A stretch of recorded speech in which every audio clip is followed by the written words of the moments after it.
The blood on her torn dress had dried to a rust-brown stain, and Josephine Turner knew she was dying when the wagon train pulled away without her in the New Mexico Territory dust, leaving her propped against a cottonwood tree with nothing but a canteen and the cruel August sun of 1878.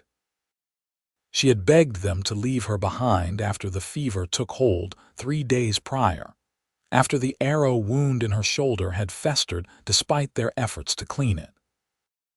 The infection had spread like wildfire through her veins, and she could feel the heat radiating from her body in waves that had nothing to do with the summer weather. The wagon master had argued at first, but when she collapsed twice in one morning, unable to stand without assistance, he had finally agreed with her assessment. They could not risk the entire party for one sick woman, especially when they still had 200 miles to Santa Fe and Comanche territory to cross. "I will just be a burden," she had whispered to Mrs. Henderson, the kind widow who had taken her under her wing after Josephine's father died of cholera in Kansas. "You must go on without me." Mrs. Henderson had wept, but in the harsh arithmetic of survival that governed westward expansion, Josephine's logic was irrefutable. One person was expendable. 37 were not, so they left her with what comfort they could spare, which was precious little, and she watched the dust of their departure settle over the scrubland like a burial shroud. The cottonwood offered shade, at least, and there was a trickle of water in the creek bed nearby. She would die here, she supposed, but perhaps death would be gentler than she feared. Perhaps the fever would take her before the vultures found her, before the coyotes came in the night. She drifted in and out of consciousness as the sun climbed higher, her thoughts fragmenting into memories. Her father's bookshop in Philadelphia, the way the leather bindings smelled on rainy days. Her mother's grave, already 5 years cold when they had started this journey west. The boy she had almost married, who had chosen a banker's daughter instead when he learned Josephine's father had gambled away their savings. The terrible freedom of having nothing left to lose, which had made the westward journey seem like destiny rather than desperation. The sound of hoofbeats pulled her back from the edge of darkness. She tried to open her eyes, but the sun was too bright, turning everything into white gold fire. The horse snorted nearby, and she heard boots hit the ground, the jingle of spurs approaching. Strong hands touched her face, surprisingly gentle, and a shadow fell across her, blocking the sun. "Easy now," a man's voice said, low and rough but not unkind. "I have got you." She managed to focus her eyes. The man kneeling beside her was young, perhaps 25 or 26, with dark hair that needed cutting and several days' worth of stubble shadowing his jaw. His eyes were an unexpected blue-gray, like storm clouds over the mountains, and they studied her with an intensity that made her want to look away. He wore the practical clothes of a working cowboy, dusty denim and a faded shirt, a hat pushed back from his forehead. "My wagon train," she managed to whisper. "They could not wait." "I saw their tracks," he said, "and I saw where they left you." Something flickered in his expression, but he did not voice whatever judgment he was making. Instead, he uncapped his own canteen and held it to her lips. "Drink slowly." The water was warm but tasted like salvation. She took 3 small sips before he pulled it away. "I am Nathaniel Foster," he said. "I have a ranch about 10 miles north of here. Can you ride if I help you?" "I am dying," she said, because it seemed important to be honest. "The fever." "I will just be a burden to you." His blue-gray eyes held hers, and something in their depths made her breath catch despite the fire in her lungs. "You will be my greatest blessing," he said quietly. "Now let us get you somewhere I can actually help you." She wanted to argue, to explain that he did not understand the inevitability of her situation. But he was already moving, sliding one arm under her knees and the other around her shoulders. She cried out despite herself when the movement jostled her infected wound, and he murmured an apology as he lifted her against his chest. He was stronger than he looked, carrying her weight easily to where his horse waited. The horse was a big bay gelding with kind eyes and the patience of a saint, standing rock still while Nathaniel maneuvered them both into the saddle. He settled her sideways across his lap, her head resting against his shoulder, one arm secure around her waist. "Stay with me," he said near her ear. "Talk to me, tell me your name." "Josephine," she whispered. "Josephine Turner." "That is a fine name," he said, and she felt rather than saw him signal the horse forward. The motion was surprisingly smooth, his body absorbing most of the jostling that would have been agony otherwise. "Where were you headed, Josephine Turner?" "Santa Fe." The words were becoming harder to form. "My father and he died in Kansas." "I am sorry." His arm tightened fractionally around her. "What were you planning to do in Santa Fe?" He had a friend there, from the war, thought we might start over. She could feel herself drifting again, the fever pulling her down like an undertow. "Does not matter now." "It matters," Nathaniel said firmly. "Stay awake, Josephine. Tell me about Philadelphia." "How did you know?" "Your accent, flat vowels." "My mother was from Pennsylvania." He adjusted his hold on her, keeping her more securely against his chest. "Tell me about it. What did you love there?" She tried to focus, tried to pull words from the fog in her mind. "Books, my father's shop, the smell of paper and ink, reading by candlelight." Her voice was fading. "I am so tired." "I know, but stay with me just a little longer. We are almost there." She must have lost consciousness after all, because the next thing she knew, they were no longer moving. She opened her eyes to find herself in a small, neat cabin, laying on a bed with actual sheets, and sunlight was streaming through a window that had real glass in it. Nathaniel was there, talking in low, urgent tones to an older woman with iron-gray hair and a face lined by years of southwestern sun. "The wound is bad, Mrs. Garcia," he was saying. "I need your help." "Of course, Mijo," the woman replied. Her accent carried the musical lilt of Spanish. "But this will not be easy. The infection is deep." "I know, but we have to try." They turned and saw Josephine watching them, and the woman came to her bedside immediately, pressing a cool hand to her forehead. "Ay, pobrecita, you are burning up. I am Rosa Garcia. I help Nathaniel with his ranch, and I have some knowledge of healing. We will do what we can for you." "Why?" Josephine whispered. "You do not know me." Nathaniel appeared on her other side, his face serious. "That does not matter. You needed help.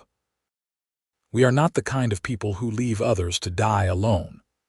Unlike her wagon train, Josephine thought, but she could not find it in herself to blame them. They had made the logical choice. This man, this Nathaniel Foster, was making the illogical one, and she could not understand why. Rosa was already moving, gathering supplies, heating water on the cabin's small stove. "We must remove your dress to clean the wound properly," she said gently. "Nathaniel will step outside." "I will be right out there," he said, looking at Josephine. "Holler if you need me." The next hours were a special kind of hell. Rosa was skilled and as gentle as possible, but the infection had indeed gone deep, and there was no gentle way to clean it. Josephine heard herself screaming and was distantly ashamed, but Rosa just murmured soothing words in Spanish and kept working. At one point, Nathaniel burst back through the door despite propriety, his face pale. "Is she dying?"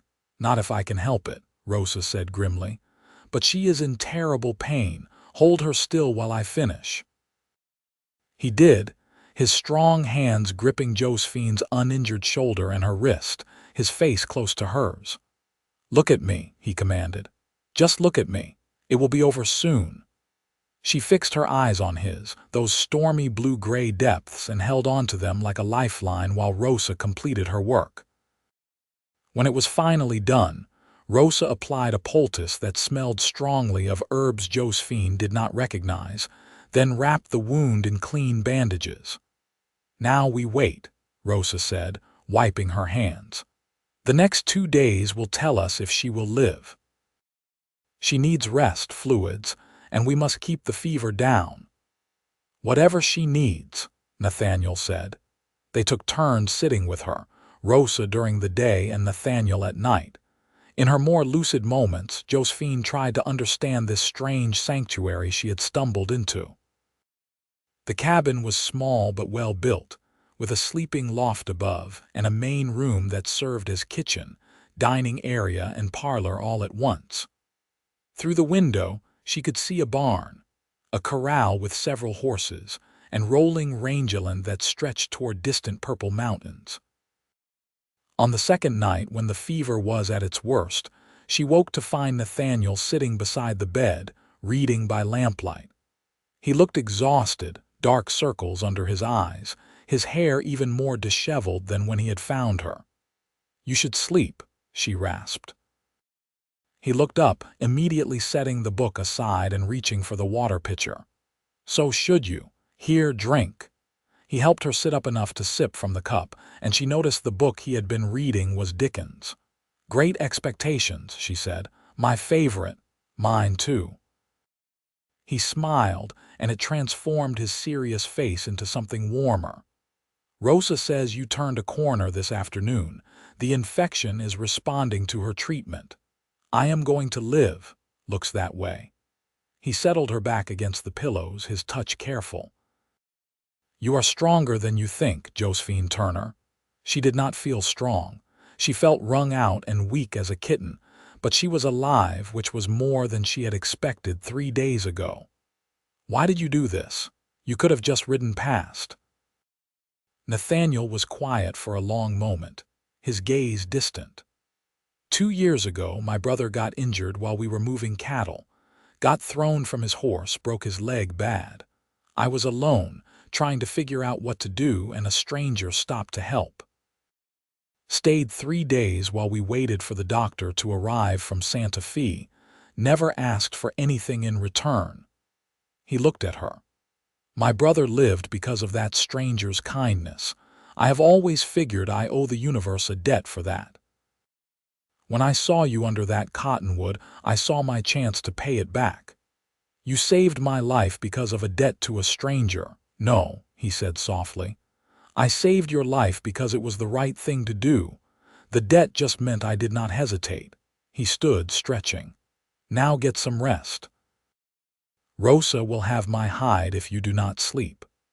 Over the following weeks, as Josephine slowly recovered her strength, she learned more about the man who had saved her life. Nathaniel Foster was 26 years old, originally from Texas, and had come to New Mexico territory 4 years earlier with his brother Paul to start a cattle ranch. They had built the cabin together, acquired their initial herd through hard work and saving, and were just starting to turn a profit when Paul had met a girl in Santa Fe and married her. The newlyweds had stayed on the ranch for a year before Paul's wife convinced him to move to California, where her family had land.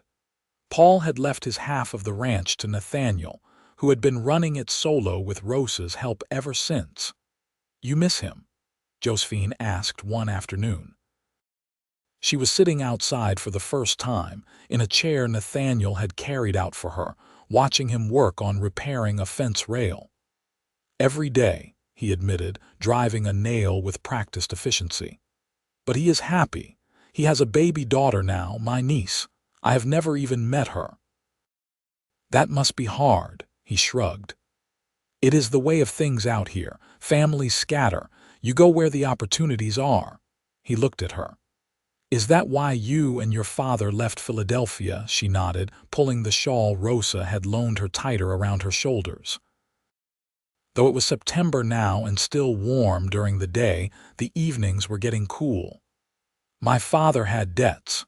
The shop was failing. His friend from the war wrote that there were opportunities in Santa Fe that teachers were needed, that I could work. She smiled bitterly. I was going to be a school teacher. Can you imagine? Yes, Nathaniel said simply. You should still do it. I have nothing. No money, no prospects. The wagon train took what little I had in trade for the supplies they left me. You have your life, he said. Everything else can be figured out. Rosa was equally pragmatic about Josephine's future. You will stay here until you are fully healed, she announced one morning while changing Josephine's bandages.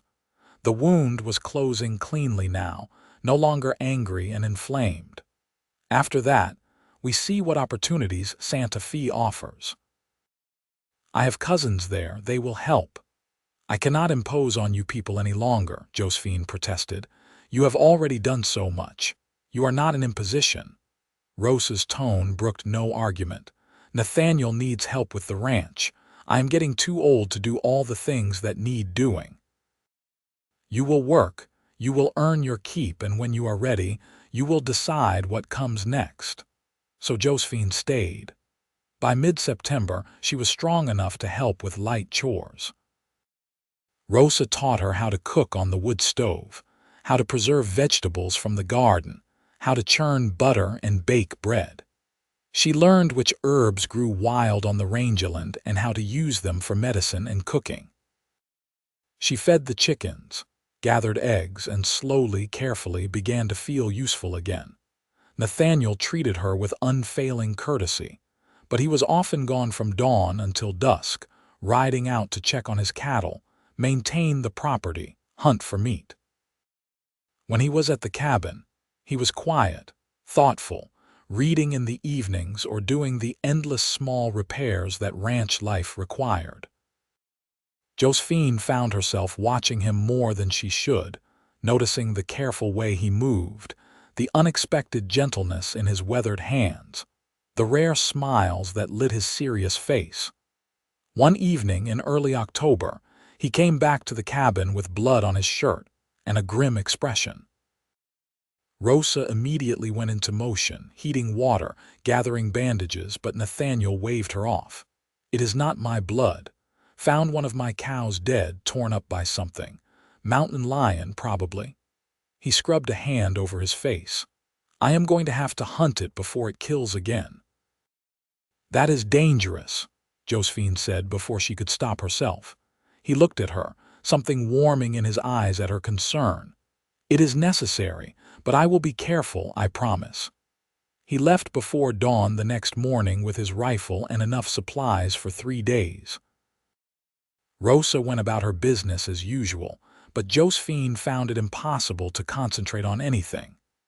She burned the bread, spilled milk all over the kitchen floor, and finally gave up on being productive to pace anxiously by the window. Mija, Rosa said gently on the second evening of Nathaniel's absence. Come sit with me. Josephine joined her by the fire, where Rosa was knitting a sock with practiced efficiency. You care for him, Rosa said. It was not a question. I barely know him, Josephine protested. The heart does not need long to recognize its match. Rosa's needles clicked rhythmically. He cares for you too, you know. I have seen how he looks at you when he thinks no one is watching. Josephine felt heat rise in her cheeks. He saved my life. I am grateful, that is all, if you say so. Rosa smiled knowingly. But gratitude does not make a woman pace by the window for 2 days straight. Nathaniel returned on the 3rd day, tired and dusty but unharmed, the mountain lion dealt with. Josephine tried very hard not to throw herself at him in relief, and succeeded only because Rosa was watching with that same knowing smile. Instead, she heated water for his bath and helped Rosa prepare a proper welcome home meal. Over dinner, she found herself studying him more carefully. He was undeniably handsome in a rough-hewn way, all sharp angles and lean muscle, but it was more than that. He was competent, capable, and yet there was a vulnerability in him that called to something deep in her chest. He had lost his brother, his partner, and was building a life alone in harsh country through sheer determination. He was only a few years older than her, 22 years, and yet the land had aged him, given him the bearing of someone who had already weathered storms she was only beginning to understand. "You are staring," he said mildly, and she realized everyone had finished eating while she had been lost in thought. "Sorry, I was just thinking how grateful I am, that you found me, that you did not leave me to die." His expression softened. "I told you, you are a blessing, not a burden." The words hung in the air between them, weighted with meaning, and Josephine felt her breath catch. Rosa cleared her throat pointedly and began gathering dishes, and the moment passed, but something had shifted. Something had been acknowledged, even if not spoken aloud. The autumn progressed, and the ranch work intensified as they prepared for winter. Nathaniel taught Josephine how to ride, starting her on the gentlest horse in his string, a placid mare named Daisy. She was terrified at first, her body remembering the arrow that had struck her from horseback, but Nathaniel was patient, walking beside her, his hand on her knee, talking her through her fear. "The Comanche who shot you are long gone," he said gently. "And you are safe here, I promise." She believed him, and slowly, she relaxed into the rhythm of the horse's gait, learning to move with Daisy instead of fighting her. By the end of October, she could ride well enough to accompany Nathaniel on short trips around the property, checking fence lines and water sources. He was an easy companion on these rides, pointing out landmarks, teaching her to read the land the way he did, showing her the strange, stark beauty of the New Mexico territory. "It is so different from Pennsylvania," she said one afternoon. They had stopped to rest the horses on a rise that overlooked the entire ranch. The land rolled away in shades of gold and brown, studded with pinon and juniper, the mountains purple in the distance. "Everything is so open, so much sky." "That is what I love about it," Nathaniel said. He was standing beside his horse, one hand resting on the saddle, his hat pushed back from his forehead. "You can see everything coming. No surprises, not like the forests back east where anything could be hiding just beyond the trees." "But it is lonely too," Josephine said. "All this space. All this emptiness." He looked at her, his gray-blue eyes serious. "It has been lonely," he admitted. "Less so lately." Her heart kicked in her chest, but before she could respond, he had already turned away, mounting his horse. "We should head back. Rosa will have dinner waiting." They rode home in comfortable silence, but Josephine could not stop thinking about those words. Less lonely lately. Did he mean because of her? Or was she reading too much into casual conversation? Rosa settled the matter that evening after Nathaniel had gone up to the sleeping loft. She pulled Josephine aside, her expression unusually serious. "I am going to Santa Fe next week to visit my daughter," she said. "I will be gone for 2 weeks. My grandson is getting married." "That is wonderful," Josephine said. "I am happy for you." "This means you and Nathaniel will be alone here." Rosa fixed her with a steady look. "People will talk. We have not done anything wrong. I know that. You know that. Nathaniel knows that. But neighbors will see what they want to see." She sighed. "I am not saying this to stop you from staying. I am saying this so you know what you are walking into. If you stay here alone with him for 2 weeks, there will be assumptions." Josephine felt her face heat. "We are both adults. We can be trusted to behave appropriately." "Of course you can, but that will not stop the talk." Rosa patted her hand. "Think about it. You could come with me to Santa Fe if you prefer. My daughter would welcome you." But Josephine did not want to go to Santa Fe. The realization hit her with unexpected force. She wanted to stay here on this ranch with Nathaniel. Even if it meant scandal, even if it meant damaging her reputation further than it had already been damaged by being abandoned by her wagon train. She wanted to stay because somewhere in the last 2 months, This place had started to feel like home. And somewhere in those same 2 months, Nathaniel Foster had started to feel like more than just the man who had saved her life. "I will stay," she told Rosa. "I do not care what people say." Rosa smiled, but there was sadness in it. "You are young. You do not understand yet how much words can hurt. But it is your choice, Mija. I will support you either way."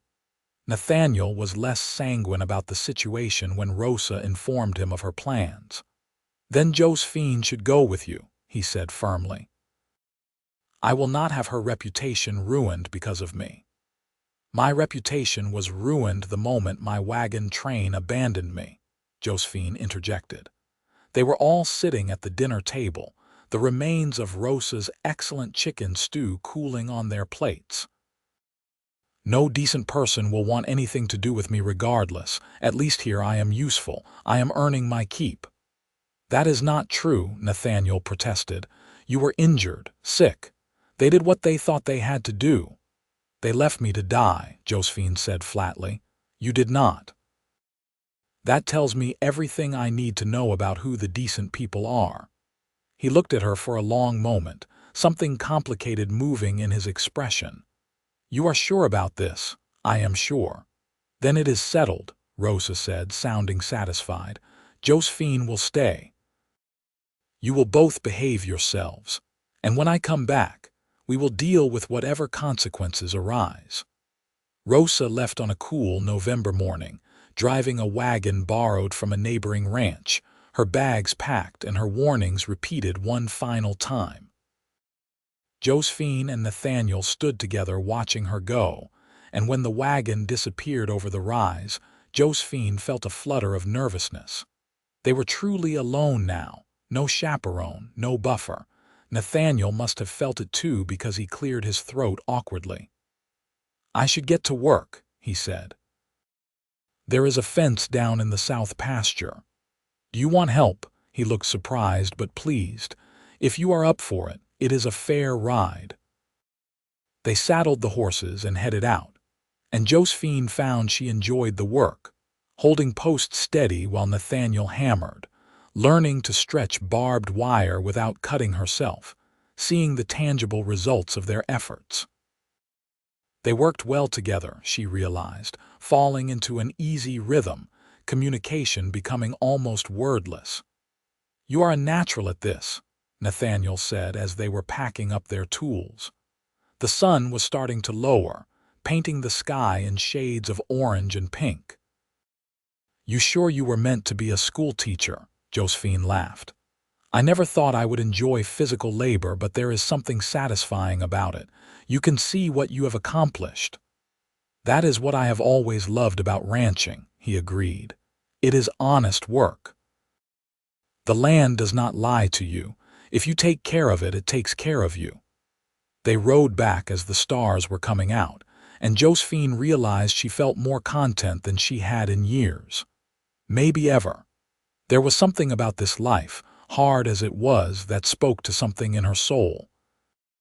Or maybe it was not the life at all. Maybe it was the man beside her, sitting easy in his saddle, humming tunelessly under his breath. Dinner that night was simple. Leftovers from Rosa's cooking and bread Josephine had baked herself. They ate by lamplight, and afterward, Nathaniel pulled out his copy of Great Expectations. "Would you like me to read aloud?" he offered. "I am not very good at it, but it is nice to have company while I read." "I would love that," Josephine said. So he read, his voice low and rough but not unpleasant, and Josephine sat in Rosa's rocking chair mending socks, listening to Pip's story unfold. It felt domestic, comfortable, like they had been doing this for years instead of months. When Nathaniel finally closed the book, yawning, it was late, and Josephine realized with a start that she had been darning the same sock for 20 minutes, her hands moving automatically while her mind drifted. "You should get some sleep," Nathaniel said. "Tomorrow is going to be another long day." "Where will you sleep?" The cabin only had the one bed in the loft. Rosa had been sleeping in the bed with Josephine while Nathaniel took the loft. "Same place I always do, the loft." He stood, stretching. "Good night, Josephine. Good night." She listened to him climb the ladder, heard the creak of rope as he settled into his bedroll, and lay awake in the darkness thinking about how strange life was. 3 months ago, she had been dying under a cottonwood tree, certain she would never see another sunrise. Now she was lying in a comfortable bed in a solid cabin, listening to the breathing of a good man who had saved her life, and she could not imagine being anywhere else. The days developed a pattern. Morning chores, then riding out to check the cattle or repair whatever needed repairing. Lunch was usually eaten on the range, simple fare wrapped in cloth. Afternoons were for more work, and evenings were for cooking, cleaning, and the pleasant ritual of Nathaniel reading aloud while Josephine did handwork. They talked more than they had when Rosa was there, as if her absence had given them permission to bridge the formality that had existed between them. Josephine learned that Nathaniel's mother had died when he was 16, his father, a year later. That he had been raising Paul, 5 years younger, essentially on his own when they decided to head west. That he loved the land with a fierce, protective passion that reminded her of how she had felt about her father's bookshop. That he was lonely in ways he did not know how to articulate, having spent the last 2 years essentially alone, except for Rosa's daytime presence. He learned that Josephine had once been engaged, briefly, and that the broken engagement still stung, not because she had loved the man, but because it had made her feel like a commodity that had been appraised and found wanting. That she had loved reading since she was a little girl, and had devoured every book in her father's shop, sometimes twice. That she was terrified of being dependent on anyone after watching her mother slowly fade away from grief, and her father slide into gambling and drink. That the idea of being a burden, of being the weak link, haunted her. "You are not weak," Nathaniel said one evening. They were sitting on the porch, watching the sun set. It had been a good day, productive, and they were both tired in the satisfied way that comes from honest labor. "You survived an arrow wound, an infection that should have killed you, being abandoned. You learned to ride even though you were terrified. You work harder than most men I know. How is that weak?" "I could not even keep up with the wagon train," Josephine said. "You were injured and ill." "That is not weakness. That is bad luck." He turned to look at her, his expression serious. "You know what I see when I look at you? I see someone who refused to give up even when giving up would have been easier. I see someone who decided to make a new life out of nothing." "That is strength, Josephine." She felt tears prick her eyes and blinked them back. "You are giving me too much credit." "I do not think I am giving you enough." His hand found hers on the porch step, his calloused fingers wrapping around hers. "You are remarkable," her breath caught. They were sitting close enough that she could see the individual whiskers of his stubble, the slight scar on his chin that she had never asked about, the way his pupils dilated slightly as he looked at her.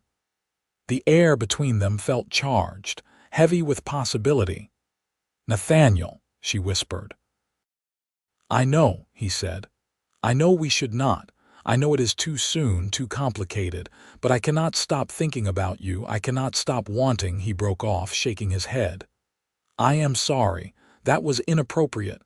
"No," Josephine said. She turned her hand in his, lacing their fingers together properly. "It was not. I feel it too." His eyes searched hers. "You do?" "Yes." The word was barely audible. "I have been trying not to. You saved my life. I am dependent on your kindness." "It would be wrong to assume—" "You are not dependent on me," Nathaniel interrupted. "You earn your keep 3 times over, and my kindness is not a debt you owe. I want you to be here because you want to be here, not because you feel obligated." "I want to be here," Josephine said. The admission felt enormous, terrifying, like stepping off a cliff. Not because of obligation, because I am happy here, happier than I have been in years. Because when I think about the future, I cannot imagine being anywhere else. Because when I look at you, she faltered, unable to articulate the tangle of feelings in her chest. When I look at you, I see home, Nathaniel said softly. I see everything I have been working for, everything I have been building, finally having meaning beyond just survival. His free hand came up to cup her face, his thumb brushing her cheekbone. I am falling in love with you, Josephine Turner. I have been falling since the moment I found you under that cottonwood tree. You cannot love me, she whispered. You do not really know me. I know you better than I have ever known anyone, he countered. I know you are brave and stubborn and kind. I know you burn bread when you are distracted and that you cry when you read sad books. I know you sing to the chickens when you think no one is listening, and that you are afraid of thunderstorms but will not admit it. I know you have nightmares about being left behind and that you wake up checking to make sure you are still here, still safe. His thumb traced the curve of her jaw. I know you, Josephine, and I love what I know. She should pull away. She should remember propriety, remember that loving him would complicate everything, remember that she had promised herself she would never be dependent on anyone again. But his hand was warm against her face, his eyes were steady and sure, and for the first time since her father died, she felt like she was exactly where she was supposed to be. I am falling in love with you too, she whispered. He kissed her then, soft and careful, like she was something precious that might break.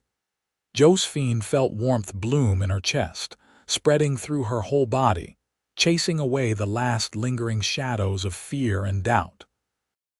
His lips were gentle, questioning, and she answered by leaning into him, her free hand coming up to rest on his chest, feeling the strong, steady beat of his heart beneath her palm. When they finally broke apart, both breathing hard, Nathaniel rested his forehead against hers. We should probably talk about what this means, he said. In a minute, Josephine said, and kissed him again. They sat on the porch until the stars came out, talking and kissing and making soft confessions in the darkness. Nathaniel told her about how lonely the last 2 years had been, how he had started to wonder if he was destined to be alone, if the ranch would always be just him and hired help and an empty bed. Josephine told him about how she had felt like she was drifting since her mother died, how nothing in Philadelphia had felt solid anymore, how even the westward journey had felt less like moving towards something and more like running away. I do not feel like I am running anymore, she said, tucked against his side, his arm around her shoulders. I feel like I have finally stopped. Good, Nathaniel said, because I really do not want you to leave. I am not going anywhere, but they both knew it was more complicated than that. Rosa would return in a week and a half. Neighbors would hear that Josephine had stayed alone with Nathaniel. Questions would be asked, judgments made. If they wanted a future together, they would have to navigate the social realities of their situation. We should get married, Nathaniel said suddenly. Josephine pulled back to look at him. What? Married? As soon as Rosa gets back, she can stand witness. We will ride into Santa Fe and find a judge or a priest or whoever will perform the ceremony. He took both her hands in his. I know it is fast.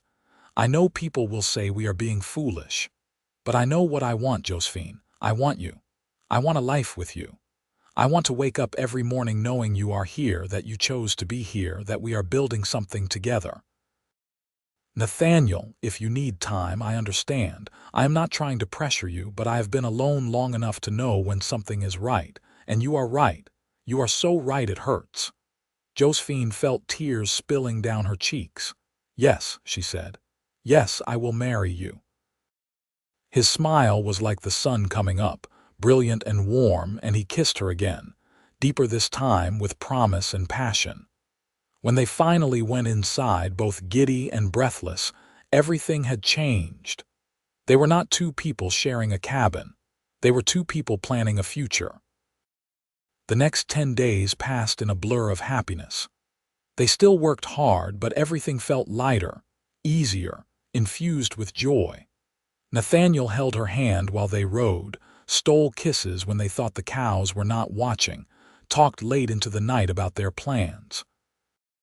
They would marry as soon as Rosa returned.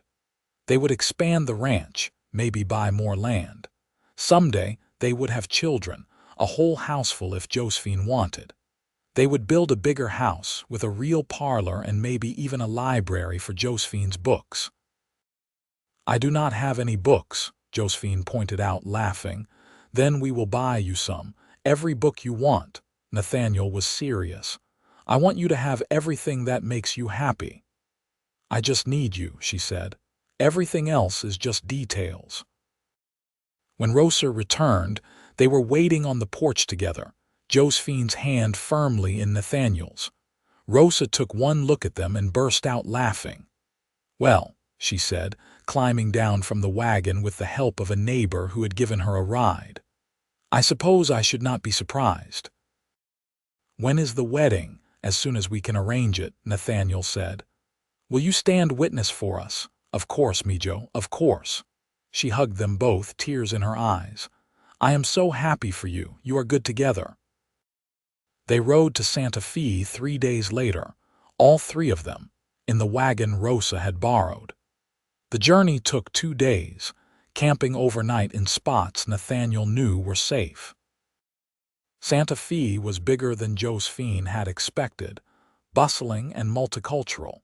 Spanish and Anglo and native influences blending together in the architecture and the faces on the street. They found a judge who was willing to perform the ceremony for a small fee, and on a cool November morning, with Rosa weeping happily beside them, Josephine Turner became Josephine Foster. They stayed in Santa Fe for 2 days, and Nathaniel surprised her by taking her to a bookshop and telling her to choose whatever she wanted. She picked 3 books, mindful of their budget, and was astonished when he bought 6 more besides, including a beautiful edition of Great Expectations to replace his worn copy. "For our library," he said, kissing her temple, "the beginning of our collection." The ride home felt different. Josephine was not a guest anymore, not a rescued stranger. She was Nathaniel's wife, returning to their ranch, their home. The cabin looked smaller somehow, cozier, and when they arrived, Rosa diplomatically announced she would be staying with her cousins in Santa Fe for the next week to give them time alone. "Rosa, you do not have to," Josephine started. "Hush, Mija. Newlyweds need privacy. I will be back next week and we will all get back to work." She kissed Josephine's cheek. "Be happy." That first night as husband and wife, Nathaniel was gentle, patient, taking his time despite Josephine's nervous eagerness. He made her feel cherished, beautiful, loved in a way she had never experienced before. Afterward, lying in his arms in the bed that was now theirs, she felt a sense of peace settle over her that was almost overwhelming. "Are you all right?" Nathaniel asked, running his fingers through her hair. "I am perfect," she said. "I am exactly where I am supposed to be." "So am I," he said, and kissed the top of her head. The first year of their marriage was not easy. The ranch demanded constant work, and there was never enough money or time or hands to do everything that needed doing. Winter was harsh, with snow that buried the fences and temperatures that froze the water troughs solid.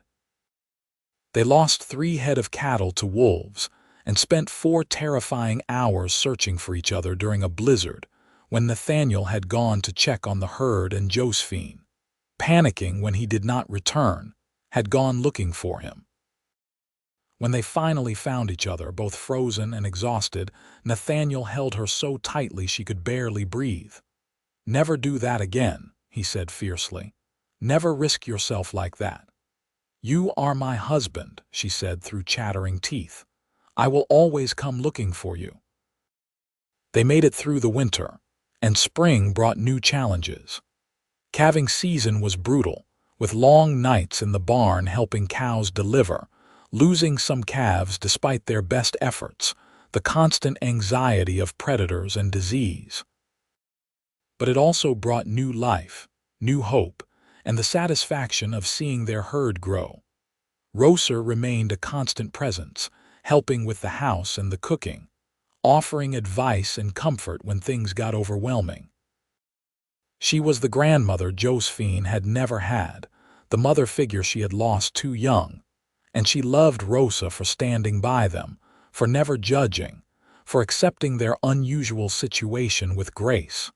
By summer, Josephine realized she was pregnant. She told Nathaniel one evening after dinner, nervous about how he would react. They had talked about children, but in abstract future terms, not as an immediate reality. His face went through several expressions in quick succession: shock, joy, fear, determination, before settling on pure happiness. "Truly," he asked, his hand going to her still flat stomach, "truly, I think I am about 3 months along. The baby should come in January." He kissed her, slow and sweet, and when he pulled back there were tears in his eyes. "We are going to be parents. Are you happy?" "Happy does not begin to cover it," he said. "I am terrified and thrilled and so in love with you I can barely stand it." The pregnancy was easier than Josephine had feared. She felt nauseous for a few weeks, but never badly enough to interfere with work. As her belly grew, Nathaniel became comically protective, trying to prevent her from doing anything remotely strenuous, until she finally had to sit him down and explain that women had been working while pregnant since the dawn of time, and she was not made of glass. "I know," he said. "But you are my wife, the mother of my child. I cannot help but worry." "Worry all you want," she said, kissing him. "But let me live my life. I am not an invalid." Still, she appreciated his care, the way he rubbed her aching back at night, the way he made sure she ate properly, the way he talked to her belly, telling their unborn child about the ranch and the mountains, and how loved they were already. The baby came on a cold January night during a snowstorm. Rosa and Nathaniel both attended the birth, Rosa handling the practical aspects while Nathaniel held Josephine's hand and whispered encouragement. When their son finally arrived, red-faced and squalling, Josephine felt her heart expand in a way she had not known was possible. "A boy," Rosa announced, wrapping him in a clean blanket and placing him in Josephine's arms. "A healthy, beautiful boy." Nathaniel was crying openly, his hand gentle on the baby's downy head. "He is perfect. You are perfect, thank you." They named him James, after Josephine's father, with the middle name Peter after Nathaniel's father. James Foster proved to be a good baby, fussy at times but generally content, and he thrived in the love of his parents and adopted grandmother. Life settled into a new rhythm, busier than before but no less satisfying. Josephine learned to nurse the baby while doing one-handed chores, to sleep in snatches, to function on less rest than she had ever thought possible. Nathaniel was a devoted father, taking James for long walks around the property, talking to him constantly, even though the baby could not possibly understand. "You are going to raise him to be a scholar at this rate," Josephine teased one afternoon, finding Nathaniel reading aloud from one of her books with James sleeping on his chest. "He needs to know about the world," Nathaniel said seriously. "Even if we are raising him out here in the middle of nowhere, he should know there is more to life than cattle and horses." "We are not in the middle of nowhere," Josephine protested. "We are home." He smiled at that warm, wonderful smile that still made her heart skip. "Yes, we are." The years passed, marked by the seasons and the endless cycle of ranch work. James grew into a sturdy toddler, then a curious little boy, following Nathaniel everywhere, asking endless questions, learning to ride before he could properly run. When he was 3, Josephine gave birth to twin girls, Emma and Sarah, who were as different as 2 children could be. Emma was quiet and thoughtful, content to sit and watch the world. Sarah was wild and fearless, constantly getting into trouble, giving Josephine gray hairs before she was 30. The ranch prospered. With Josephine's help, Nathaniel expanded the herd, bought adjoining land when it became available, hired a few hands to help with the heavy work. They built a new house, bigger than the cabin, with a real parlor and a kitchen that did not double as a dining room, and most precious to Josephine, a small room lined with shelves that Nathaniel had built himself for her growing collection of books. "Our library," he said when he showed it to her, and she had cried because he had remembered, because he had made her dream real. Rosa grew older but never less essential, helping with the children, managing the household, offering the wisdom of her years. When James was 10, she sat them all down and announced she was moving to Santa Fe permanently to live with her daughter. "You do not need me anymore," she said, holding up a hand to forestall their protests. "You have a strong family, good children, you will be fine. And I am getting too old for ranch life. I want to spend my remaining years somewhere warmer, with my own grandchildren around me." They wept when she left, but they understood. She had given them so much, stayed longer than she probably should have, and she deserved to live her final years as she chose. They promised to visit often, and they kept that promise, making the trip to Santa Fe twice a year, the children excited to see Grandma Rosa and her extended family. Life was not perfect. There were hard years when drought killed the grass and they had to sell off part of the herd. There were losses, like when Emma fell from a horse and broke her arm, or when a rattlesnake bit one of the hired hands and he died before they could get him to a doctor. There were arguments, because 2 strong-willed people living in close quarters will inevitably clash over something, whether it is money or child rearing or just the stress of too much work and not enough sleep. But through it all, Josephine never regretted her choice. She never regretted staying at that ranch, marrying that cowboy, building this life. Every morning, she woke up beside Nathaniel and felt grateful. Every evening, she watched him with their children and felt blessed. And whenever she looked at him across the dinner table, or found him reading in the library, or caught him watching her with that expression of quiet wonder, she remembered the words he had spoken all those years ago. "You will be my greatest blessing." He had been right. She was not a burden. She had never been a burden. She was his partner, his helpmate, his lover, his friend. And he was all of those things for her too. When James turned 18, he announced his intention to stay on the ranch and learn the business properly. Nathaniel was thrilled, and they began the process of teaching him everything, preparing him to eventually take over. Emma surprised everyone by declaring her intention to become a teacher, and Josephine helped her study for the examination, watching with pride as her daughter achieved the dream Josephine herself had once had. Sarah, true to her wild nature, married a cavalry officer at 19 and moved to Arizona, writing long letters about her adventures in the dusty fort where her husband was stationed. Josephine worried about her constantly, but Nathaniel reminded her that Sarah had inherited her mother's strength and would be fine.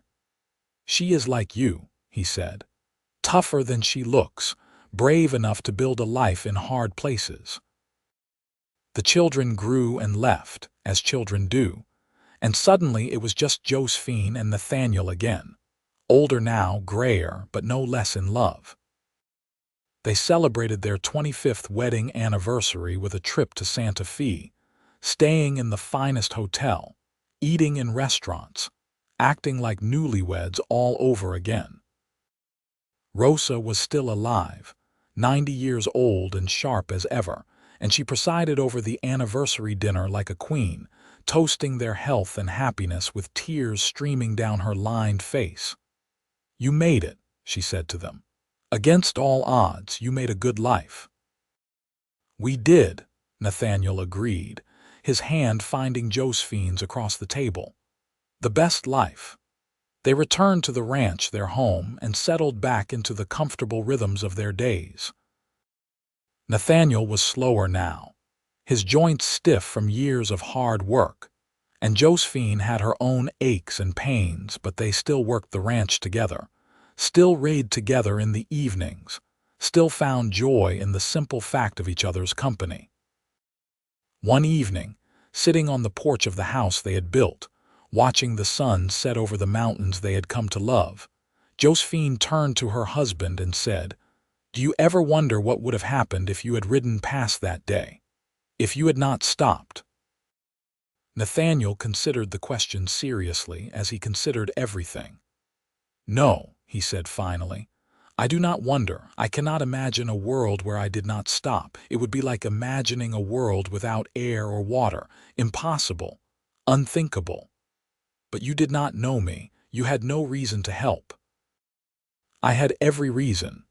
He took her hand, his thumb tracing the familiar path along her knuckles. "I saw someone who needed help. That was reason enough.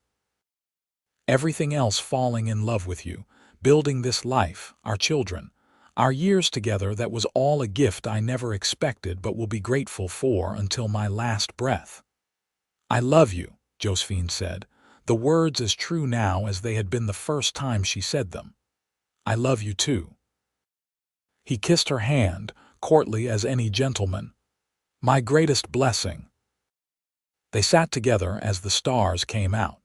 Two people who had found each other against impossible odds, who had built something lasting in a transient world, who had loved each other fiercely and faithfully for 25 years, and would continue to do so for as many more as they were granted.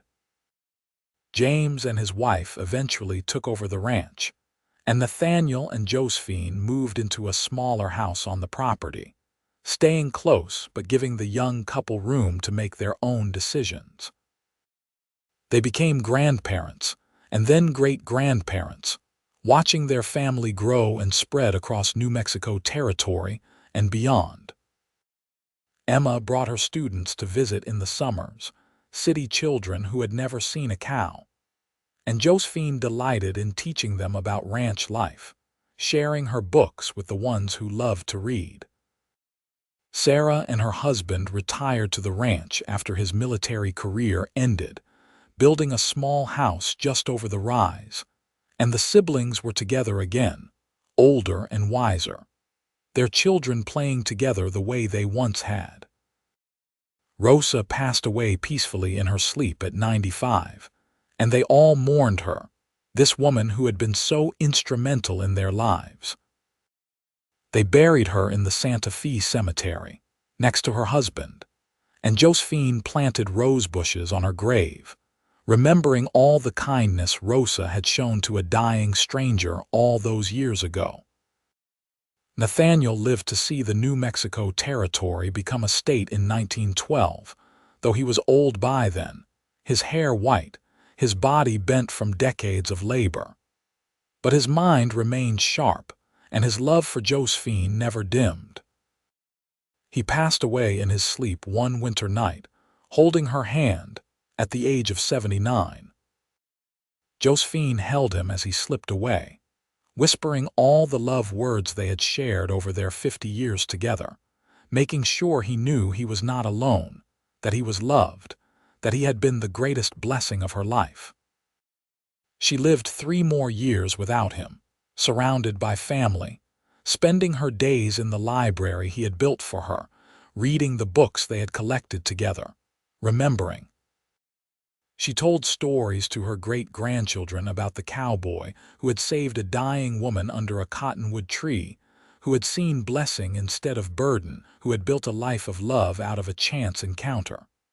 "Always be kind," she told them. "Always stop to help." You never know when a stranger might become your greatest blessing. When Josephine died at 78, peacefully in her sleep like her husband before her, they buried her beside Nathaniel on a hill overlooking the ranch they had built together. The whole family gathered for the funeral, 3 generations of Fosters, and they told stories late into the night about the remarkable woman who had survived impossible odds, who had loved fearlessly, who had proven that the best things in life often come from the most unexpected places.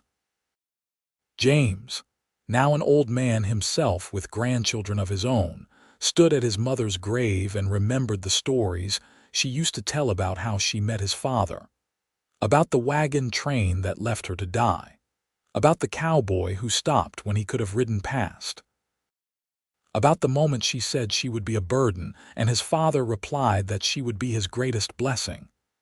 He was right, James said aloud, his voice carrying in the clear New Mexico air.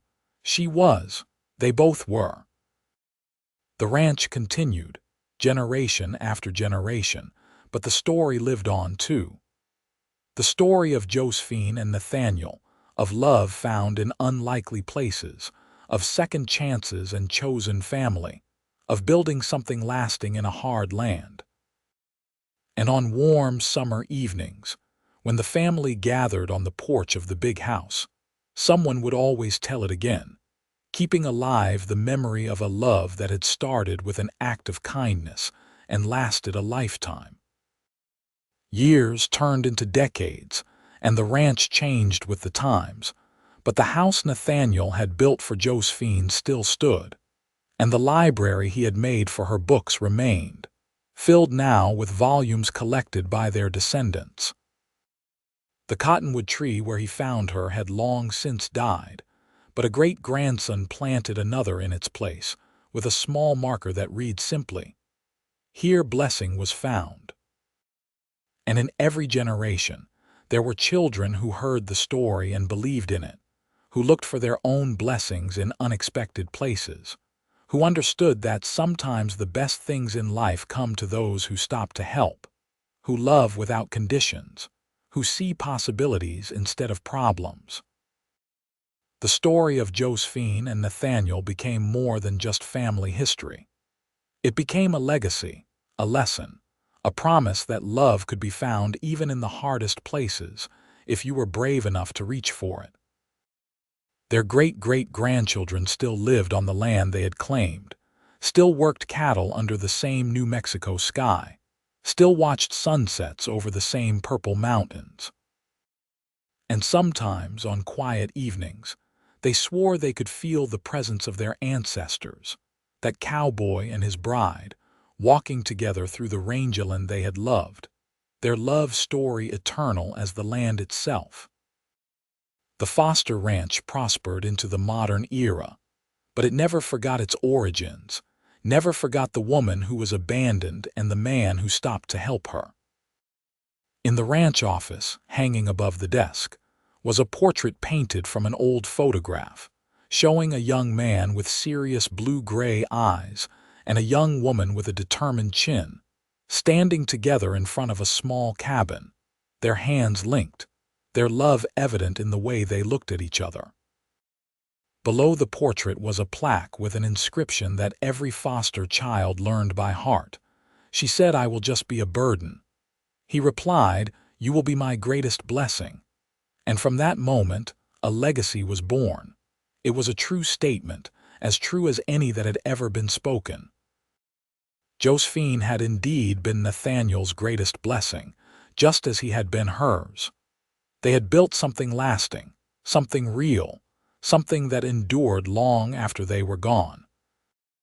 And in the end, that was all anyone could hope for, to love and be loved, to build and to grow, to leave the world a little better than they found it.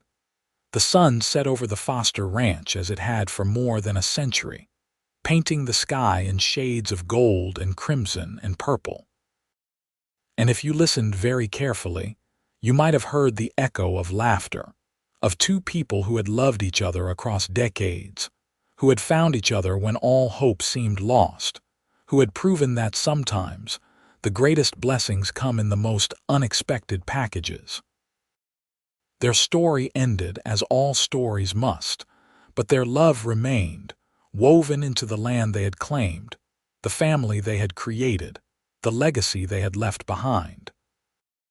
And that, perhaps, was the real blessing, the one that neither of them could have anticipated on that hot August day in 1878 when a cowboy stopped to help a dying woman. Not just their love, precious as it was, but everything that came from it, spreading out like ripples in water, touching lives neither of them would ever meet, shaping the future in ways neither of them could have imagined. She had said she would be a burden. He had replied she would be his greatest blessing. And in the end, they had both been right and both been wrong because they had been everything to each other, burden and blessing, challenge and comfort, passion and peace. They had been partners, lovers, friends, parents, grandparents. They had been everything that mattered. And their love story, born in the dust of the Wild West, endured as long as there were people to remember it, to tell it, to believe in it. It was a story of courage and kindness, of second chances and chosen destiny. It was a story of the American West, hard and beautiful and unforgiving, where life could end in an instant but could also begin just as quickly if you were brave enough to reach for it. It was a story of family, of building something that would outlast you, of planting seeds that would grow into forests long after you were gone. But most of all, it was a love story, pure and simple, the kind that made people believe in happily ever after, in soul mates, in the power of one kind act to change everything. And as long as there was a Foster ranch in New Mexico, as long as there were descendants who carried Josephine and Nathaniel's blood in their veins, their story would live on, a reminder that love could be found in the most unexpected places, and that sometimes the people we save end up saving us right back.